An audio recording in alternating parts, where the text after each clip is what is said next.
Poseidon, I can't allow you to leave here. What are you doing, Athena's knight? The wait is over for the Lost Canvas anime orphans.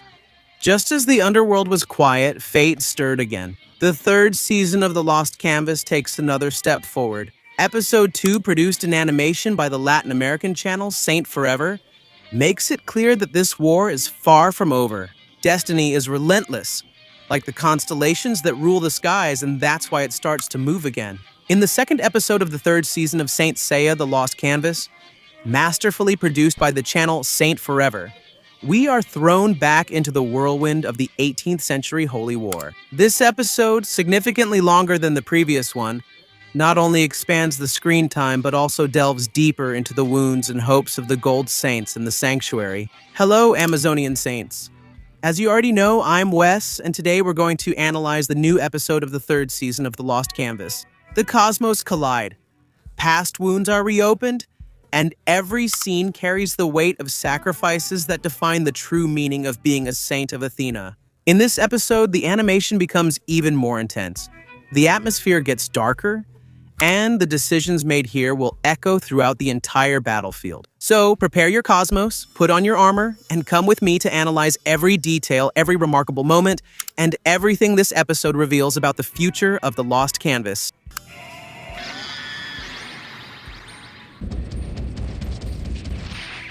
I've always wanted to know. To begin, let's remember how the first episode of this project was. Episode 1 of the fan-made production by the Saint Forever channel marks the beginning of the long-awaited continuation of The Lost Canvas. Adapting Shiorita Shiroki's manga with AI, this 11-minute episode delivers pure nostalgia and hope to finally see Tenma, Alo, and Sasha's saga conclude in animation. Episode 1 started with a recap of the legend of the Holy War, showing the sanctuary under the omen of Corvus. The opening highlights key gold saints of this phase: Zion, Sisyphus, Regulus, Aspros, Cardia, and Dagal. And among the new scenes, the Athena exclamation stands out, where we see Sisyphus, Regulus, and Zion preparing for the forbidden technique, the evil temples, the vision of Hades and Zalone and his guardians, Loon of Balron, Rhadamanthys of Wyvern, and the mysterious Yoma of Mephistopheles, reincarnation of Kairos and father of Tenma, and Detheros of Gemini, per the Medusa shield. In Erekano, the story starts with Sasha, who is worried as she sees Earth being absorbed by the delos of canvas in the sky. A group of knights, led by the Silver Knight of Crow, is sent to Italy to investigate. In the video, the Crow Knight looks different from the manga, where he is bald and resembles the manga version of Jamian. Here, he has black hair and keeps the classic colors of Jamian from the anime. The soldiers are absorbed by Alani's pendulum. The Crow Knight manages to return to the sanctuary to give the warning, but dies in Athena's arms. The episode shows Sasha very emotional and crying, a more sensitive interpretation than the firm stance presented in the manga. Tenma of Pegasus wanders through the sanctuary and stops at the House of Libra. Overcome by guilt and sadness, he remembers the sacrifice of his master, Doko of Libra, whom he believes to be dead. Although we know that he is recovering in the Ericano under the care of Detheros, in a moment of rage and tears, Tenma mourns the death of Doko. That's when Dagel of Aquarius appears. Dagel is harsh with Tenma, calling him incompetent and stating that if he wants to avenge Doko and be useful in the war, he needs training. Beyond the ordinary, he points the way to Ericano, where a demon lives who can neither make him strong or kill him. The scene shifts to the Ericano volcano. The Silver Knights of Perseus, Sagitta, and Cerberus are in combat against Detheros of Gemini. Detheros easily defeats the Silver Knight. While the others flee, the Knight of Perseus is left behind, and Detheros rips the Medusa shield from his arm. Frustrated with the weakness of the current warriors of Athena's sanctuary? From here, we begin the analysis of Episode 2, which was recently released. The scene opens under a sky choked with ashes in Erikanos. In the series' mythology, it's a refuge for wounded knights or a purgatory for those seeking power. A place reeking of death. Two silver knights, their armor barely shining in the volcano's light, run like prey.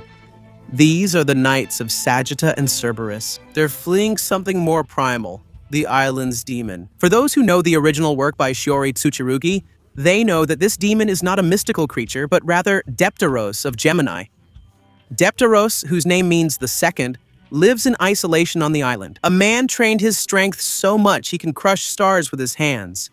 In the video, his entrance is brutal. While the Silver Saints run away, he faces the Silver Saint of Perseus. Here we can already notice that the quality of this episode is much higher than the first one.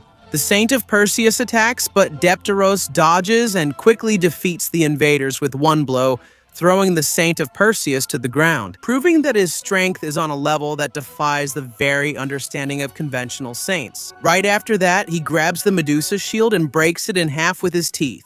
After the introduction of Depteros in this episode, we have the opening, which gives a brief summary of the legend of Athena and Hades. Here are some scene updates, including the notable confrontation between Depteros of Gemini and his brother Aspros. We have some new scenes of Dejal of Aquarius and also of Cardia of Scorpio, who will basically be the protagonists of this current phase of the story. At the end of the opening, we also have the appearance of Rhadamanthus of Wyvern and his great power. Back to the episode, while terror reigns in the volcano of Kano Island, we see Tenma of Pegasus arriving at that place. He talks to the local residents, and an old lady warns Pegasus about the danger in the manga. This old lady is a bit scarier. And in the animation, Saint Forever brings two mysterious hooded characters. Who could they be after all? After that, we are taken to Athena's sanctuary, which is in a worrying silence. Sasha, the reincarnation of Athena in this era, observed the sky. Above her, the lost canvas. The monumental painting of Iran and Hades advances in the mythology of the story. Each painting by Iran represents a life that fades away on Earth. Once the painting is finished, the world will fall into eternal silence. Sasha calls the gold saint Degel of Aquarius for a meeting. The goddess understands that the brute strength of her 88 saints may not be enough. Hades is an uncommon foe, capable of absolute destruction, making strategy crucial in the story. The sanctuary needs a miracle, or rather, a divine power that can balance the scales of this war. Degel of Aquarius, known as the wisest knight of the sanctuary, is the guardian of the 11th zodiac house. As a master in manipulating atoms to reach absolute zero, Sasha entrusts him with a desperate mission: to travel to Bluegrade in the frozen lands of Siberia, to awaken the legacy of Poseidon. In Lost Canvas, Bluegrade is where the Blue Warriors live and where the Sea Emperor's soul was sealed millennia ago. Seeking the power of one god to fight another is a dangerous game, but Degel accepts the burden. With the coldness characteristic of his sign, however, he will not go alone. Cardia of Scorpio, the knight driven by the heat of a heart that literally burns, decides to join the journey. The dynamic between Degel's rational ice and the impulsive fire of Cardia's heart is one of the highlights of the narrative. It brings a contrast between the ways the two knights act. As tragedy looms, Cardia's heart condition becomes his greatest weapon, the attack of incandescent scarlet needles that ignites the opponent's blood. On Kano Island, protagonist Tenma of Pegasus reaches the volcano and finds human bones along the way. Tenma, startled but determined, searches for the island's demon after the recent losses, following Degel's advice. Pegasus also knows that at his current pace, he will never catch up to alone. Detheros rises from the magma. Tenma's encounter with Detheros is shocking, and Detheros rejects all excuses. He sees in Tenma only the weakness of someone who clings to feelings. The test of courage imposed is a sadistic one: to jump into a crater. When Tenma jumps, he proves his courage and catches the attention of the demon Detheros when he awakens his cosmos. Despite being wounded, Pegasus survives and resurfaces. Tenma again asks Detheros to accept him as a disciple. After that, we see some subordinates from the sanctuary. These people were near the house of Aquarius and were talking about Degel. After receiving the mission directly from Athena, Degel was in his quarters, reading books about Bluegrade. The Gold Saint was preparing for his mission. Back on Cannon Island, we see Detheros and Tenma continuing their conversation. The island's demon throws the Pegasus armor into the volcano. The mysterious master demonstrates what true mastery of the cosmos is. With a shout, Detheros commands the volcano to be silent, and with that, he stops the volcano's eruption. He explains to Tenma that true strength lies in subjugating others. Tenma is surprised that the person in front of him is capable of subduing an entire island with his power. Detheros controls the magma and gives an ultimatum for 3 days. Tenma must learn to manipulate the flow of magma, becoming one with the nature of the island, or he will be consumed by the fire. The episode ends with the pieces on the board set. Tenma begins his hellish training to awaken the seventh sense and beyond.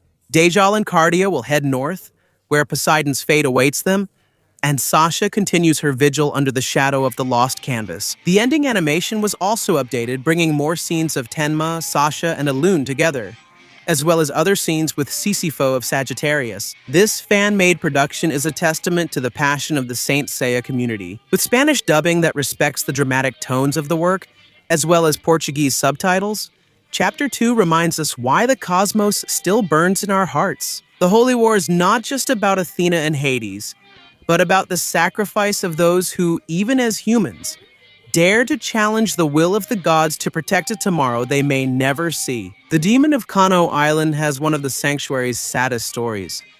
He was born under Gemini alongside his twin brother Aspros. In the sanctuary, it was said that one of the twins would be born under the Star of Rulership, and the other under the Star of Calamity. Because of this, Depteros was forced to wear a metal mask since childhood, so that his existence would be erased. He stayed in the shadows, watching his brother train to become Grand Master. Aspros, consumed by the fear of being replaced and influenced by a seed of evil planted by Ioma of Mephistopheles, Tenma's father, attempted a coup d'etat. He used the Satan Imperial technique on Depteros to force him to assassinate the Grand Master Sage Depteros. He resisted mind control and killed his brother Aspros to protect the sanctuary. Driven by guilt and hatred for his fate, he exiled himself to Kano Island and began living like a demon. He trained his brute strength until he became capable of manipulating the very lava of a volcano. Bluegrade is a legendary city in Siberia's frozen lands.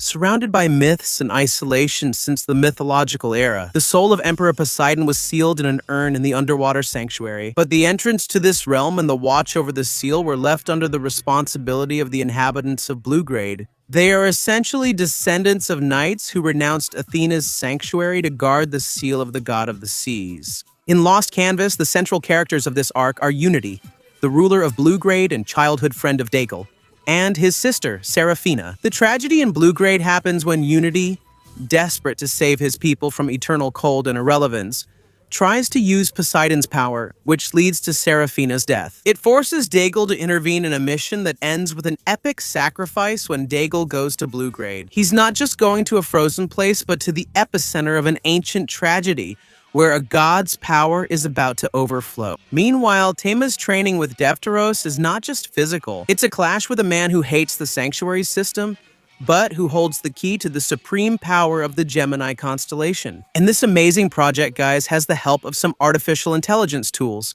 which made it possible to animate and create some artwork. Though the audio is in Spanish, it was a big success in Brazil. Besides Saint Forever, the Chinese channel Rosa Aries also creates extremely high-quality scenes on Bilibili and YouTube, demonstrating that global fans want Lost Canvas. And anyway, thank you for watching this video until the end, and see you next time.